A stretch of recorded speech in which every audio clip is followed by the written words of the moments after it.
What is Loki's unit roster? What are their strengths and weaknesses? An easy build order to start the game efficiently? And what do I do after that? All of these questions will be answered in the following video. Welcome to NoobBS Game Guides. Let's go and have a look on how to play one of the Norse gods Loki on Age of Mythology Retold. The unique Loki traits are the passive ability to spawn mythic units while damaging enemies with a massive 50% chance with Hersirs and 10% chance with every other unit. This trait marks Hersirs as Loki's signature unit. Human soldiers and heroes return some damage back to the attackers. Buildings are constructed 25% faster. Ox carts, which are where your gatherers put their resources, are 50% cheaper. And the transformation of gatherers into berserkers are 50% cheaper as well. Another good reason for someone to pick up Loki is the access to the minor god Feal, which is very strong. Before we begin to the build order and some strategy tips, let's have a quick look on our unit roster. Norse civilizations use two different gatherers, the normal villagers who are gathering everything at the same rate and cost 50 food to train, and the dwarves that gather gold a lot faster but gathering food and wood a lot slower. Both of these units can be transformed into berserkers in the time of need for 50% of its normal cost thanks to Loki's passive ability. Berserkers is our first scout unit plus our first builder unit. In general, Norse civilization structures are being built from foot soldiers. Berserkers is just the first unit you have access to. His stats are good all around considering he's a scout unit without any bonus damage buff. You should know that his attack power scales from 0.7 to 6.5 after you reach the second age. Next, we have one of the most interesting units in Loki's arsenal, the Hersirs. Hersirs are available from the beginning of the game at your temple, but you can also train them later from your Great Hall. They are our first infantry hero unit, and what is unique about them is that his HP and damage scales with age advance. He has a massive 6.8 multiplier damage versus myth units, making him a key unit through all stages of the game. More so, with Loki's passive, Hersirs have a 50% chance to spawn a random mythic unit while they are fighting. Most of the times, Hersirs will be your go-to unit for mass production as Loki, but beware of anti-infantry units since they counter them. Moving on to our first archer unit, we have the Throwing Axemen. Throwing Axemen is our only anti-infantry unit and they require wood instead of wood for their production, plus they are generally cheap. They are of course available on the second age from our barracks, which are called Longhouse. Available from the Longhouse as well, we have Hirdman, our anti-cavalry units with 5 times multiplier damage versus cavalry. Hirdmen are generally weak as a default, but thankfully with the unique upgrades from minor gods Forseti and Bragi, they get a few upgrades both on their defense and offense. Moving to the Great Hall units, we first have the Raiding Cavalry. Raiding Cavalry is a key unit to the Norse aggressive playstyle, and apart from their use in combat against archers, which they have good resistance against plus they deal more damage to them, most of the times you will see them early trying to kill villagers to delay the enemy advance. They are the fastest unit in your roster, but remember to move them as a group of only Raiding Cavalry if you want them to move at their full speed. Next we see Jarl, our first elite unit. Jarls are the all-around good unit which is available on the third age. Sadly, they do no extra damage against anything until you make a specific research from the minor god Njord, which will give them a bit anti-mythic power. Godi on the other hand is a great ranged hero unit available on the third age as well, that deals massive damage against mythic units from afar. It costs wood instead of food, and he has a weakness against only anti-archer units. He has high HP value and good movement speed, making him a good unit all around. Huskar is the first unit available on our hill fort. Their purpose in combat is only to counter archer units, their damage multiplier against them and their huge resistance versus arrows, making them very effective, plus they have good amount of movement speed. Other than that, they are extremely weak against anything else, so you have to maneuver them carefully. Our first siege unit is the Portable Ram, available on the third age, a cheap and a very effective way against building, nothing complicated to add here. And lastly, for our normal units we have Ballista, a tier 4 unit strong against military and ships. At the end of the game, it is good to have 2 or 3 of those to put some AoE damage into the enemy lines from afar. Before I continue to our Myth Units roster, I would like to ask you for your feedback and thoughts about this video so far, since this is the first of a series I would like to make. So leave your like and some comments and subscribe if you like to see more content like this. Moving on to our Myth Units, we first have the Troll. A ranged Myth unit available on the second age, it costs wood and some favor, and its unique passive is to generate life based on the damage he deals. He is very good against other mythic units, but also very good against human armies because of his active ability. Einherji is an interesting unit available on the second age as well, that has the active ability to buff for a short duration the units around him with 50% bonus damage plus some movement speed. He costs gold and some favor, and he is also able to destroy buildings since he has 10 blunt damage. Battle Boar is available on the third age and is considered to be a good unit against human soldiers because of his ability to knock them away. He is very tanky, he has good HP, good movement speed and deal damage to structures as well, but it costs 27 favor, which is quite a lot. On the other hand, we have Mountain Giants, a unit with sole purpose to tank and destroy buildings. Mountain Giants can take several buffs and become even stronger on the late game thanks to health and Nord improvements. Frost Giant is available on the last stage and he is preferred to be used in combat because of his special ability to freeze enemy units. Other than that, he is not as tanky as Mountain Giant and not as strong as the Fire Giant. The Fire Giant is the least tanky of the 3 giants, but he deals the most damage. He is getting a good boost from health upgrades, but it costs 5 population, making him the most expensive unit in your roster. He is extremely good versus enemy armies. Lastly, we have Fenrir's Wolf Brute, a very interesting unit with the unique ability to gain damage and movement speed the more wolves you have around. He is the preferred choice against enemy armies that contains lots of heroes and myth units. They are cheap to produce and have very good stats all around. And that concludes the Loki's unit roster. Let's now move to a general opener and get you ready for some fast wins.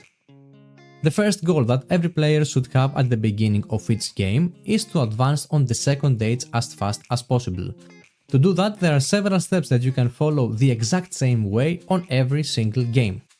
The game begins and the first thing you have to do is to select your town hall and put a dwarf and then villagers into training autoqueue.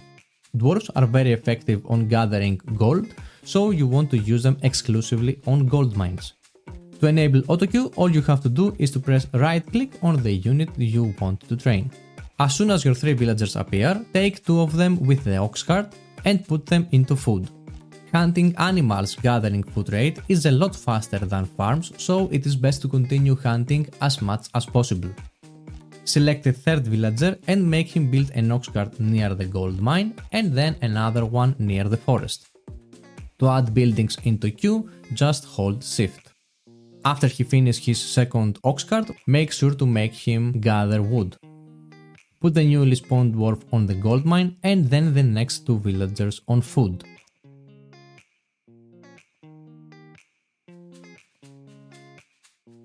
Now select your berserker and build a house to get this out of your mind and send him to scout the map.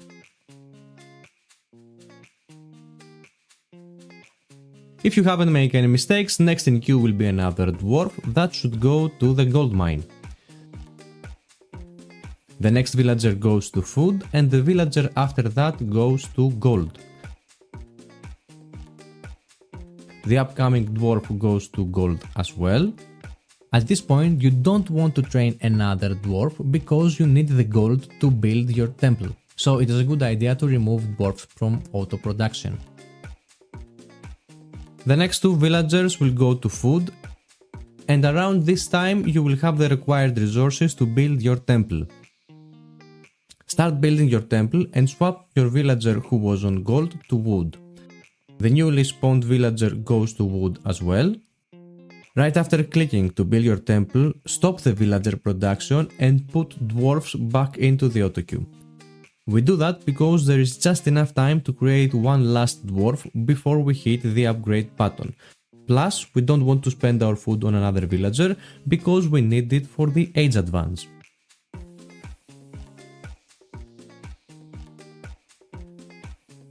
You can force drop your food and click advance by 250. Another cool thing that you should know is that you can pre-queue your age advance by right-clicking it, and when you have the resources it will start automatically. After you hit the advance button, you have enough resources to build one house, one Hersir and upgrade your wood tools. You don't want to spend any more wood because you will need it to build your Great Hall as soon as you hit the second age. At this point you should have extra gold that can spend on recruiting dwarves. After that, put villagers back to autoqueue. At the time I was recording this video, Loki's unique upgrade Eyes in the Forest have a peculiar effect that it might be patched later. For those who are not familiar with the upgrade itself, it's supposed to make trees give you vision when you have a unit attached to them. This means you can place a unit on the one end of the forest and watch what's happening on the other end. What's interesting is that after you make this upgrade, building a house near the forest can work as if it was a unit. This means that you can start hiding houses around the map and gain vision almost everywhere. If this mechanic works by the time you watch this video, you should add Eyes in the Forest upgrade to your to-do list after you hit the advanced button. When your Great Hall is ready, you should prepare an army to either defend yourself or push your opponent. No matter the strategy you choose to follow, recruiting a few raiding cavalries is almost essential. Raiding cavalry, as I said, is a very fast unit, best at killing archers, but at this point you want to use them to maneuver through enemy defenses and try to kill some gatherers. If your enemy is good, he should try to catch your gatherers as well. To be safe, at least inside your own base, it is best to construct your buildings in a way to create a wall so that the enemy can't slip into it. Your cavalry unit should also roam the map to find potential overextended enemy villagers and slowly gain map control.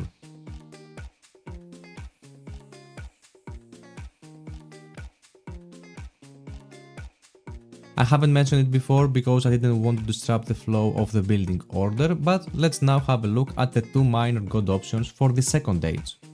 If you're planning to heal your units and you like the idea of having stronger herdmen, which is our anti-cavalry unit, you should go for Forseti.